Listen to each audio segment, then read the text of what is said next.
WhatsApp guys, Rohit Sharma और विराट कोहली नहीं खेलेंगे 2027 का वर्ल्ड कप है।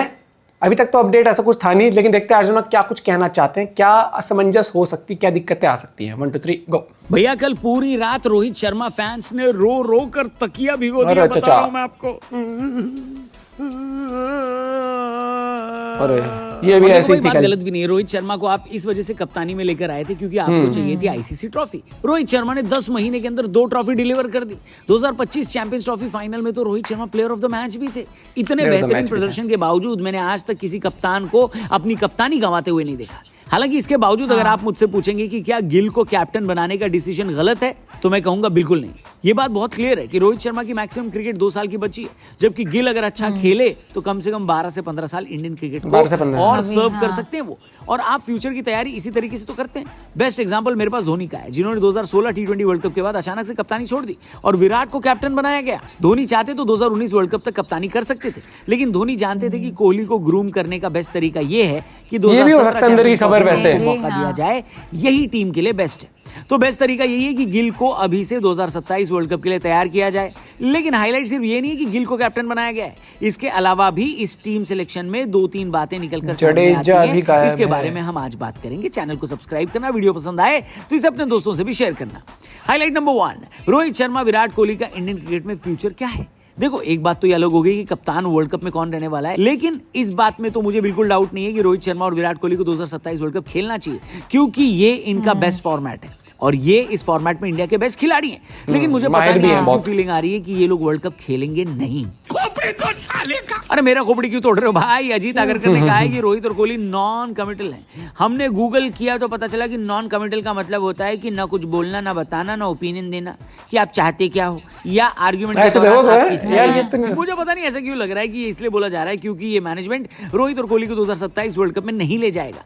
मैं प्रार्थना करता हूँ, दुआ करता हूँ कि मैं गलत हो जाऊं, लेकिन पिछले 1 साल में जो हुआ है उसके बाद ऐसा होना कोई बहुत बड़ी बात नहीं होगी।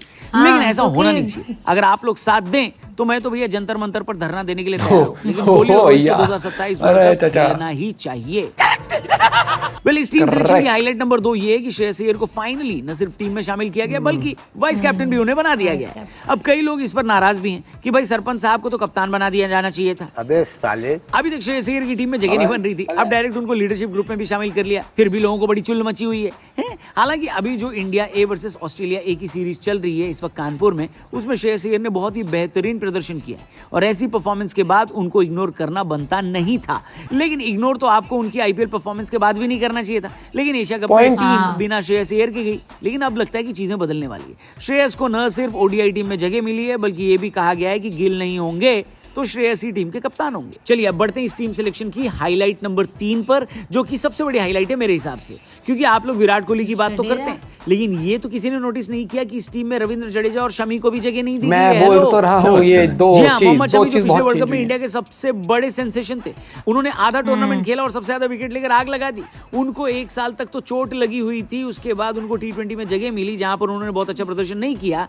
आईपीएल उनका बहुत खराब गया और अचानक से अब वो टीम इंडिया की न तो टेस्ट टीम में शामिल हो रहे हैं और न तो बड़ा मुश्किल है का नाम है और न ही उनको टी20 में लेकर जाया जा रहा है। मेरे हिसाब से मोहम्मद शमी इतने खराब गेंदबाज तो नहीं है, तो मैनेजमेंट उनको लगातार इग्नोर क्यों कर रहा है? कोई ये सवाल उनसे पूछेगा?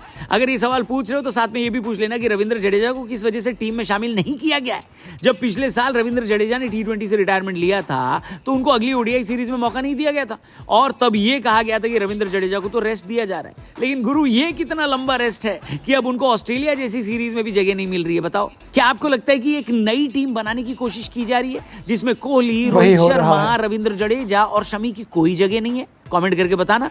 और क्या आपको यह भी लगता है कि रोहित शर्मा और विराट कोहली अब 2027 तक नहीं खेलेंगे और किसी एक सीरीज के बाद उनके रिटायरमेंट की खबर आ जाएगी? इन 2 सवालों पर जो भी हो आपकी राय, आपकी ओपिनियन कमेंट करके जरूर बताना। चैनल को भी सब्सक्राइब करके जाना। डेली क्रिकेट की अमेजिंग वीडियोस के लिए यहीं पर आना। भाई लग तो मुझे यही रहा है कि जिस तरीके से बीसीसीआई चल रही है, जिस माइंडसेट से, मुश्किल लग रहा है मेरे को।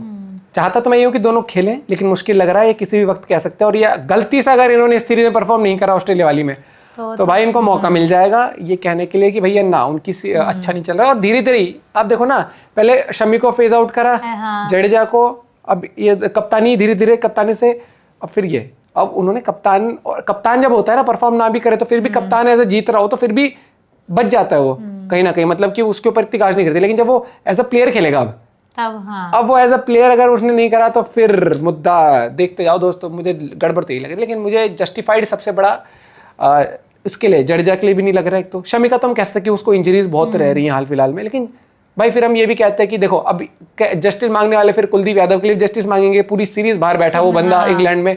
तो मुझे लगता है कि कहीं ना कहीं एक टाइम आता है एक प्लेयर का कि उसका जब टाइम आता है तो बीसीसीआई ये सोच रही होगी यार इन प्लेयर्स को हम मौका देते हैं जिन्होंने बहुत बेंच सर्व कर ली, बेंच पे बैठे रहे, अब इनका दौर भी लेके आते हैं। तो वो दिया है कि कोई बाहर जाएगा, कितना बड़ा प्लेयर बाहर जाए या कितना एक एवरेज तो नहीं, कोई कम एक्सपीरियंस वाला कम मैच खेलने वाला प्लेयर भी आएगा टीम में, तो हमेशा ये मुद्दा तो रहेगा कि क्या इसको खेलना चाहिए, क्या इसको टीम से बाहर जाना चाहिए, क्या नहीं जाना चाहिए। खुश सारे होंगे नहीं कभी भी, लेकिन मैं हमेशा चाहूंगा टीम इंडिया बढ़िया करती रहे। अपना पॉइंट ऑफ व्यू शेयर करेगा। Bye bye, take care.